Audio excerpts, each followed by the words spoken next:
खुश आमदीद। जिला परिषद primary digital Urdu school Khamgaon, taluka Shevgaon, जिला अहमदनगर।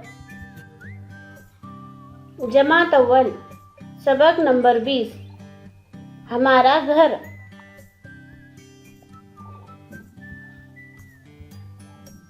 ये हमारा घर है।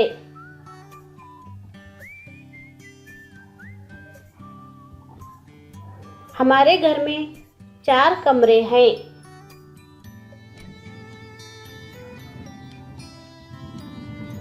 हर कमरे में बड़ी बड़ी खिड़कियां हैं।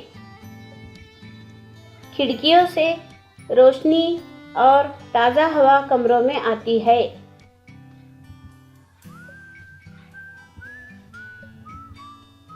घर का फर्श पक्का है।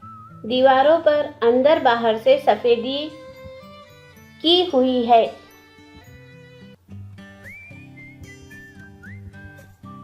छत कवेलू की है। घर के सामने छोटा सा सहन है।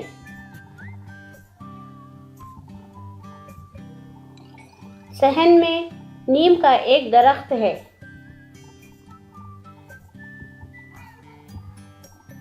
हम अपने घर को हमेशा साफ रखते हैं। घर के आसपास की जगह भी साफ सुथरी रखते हैं।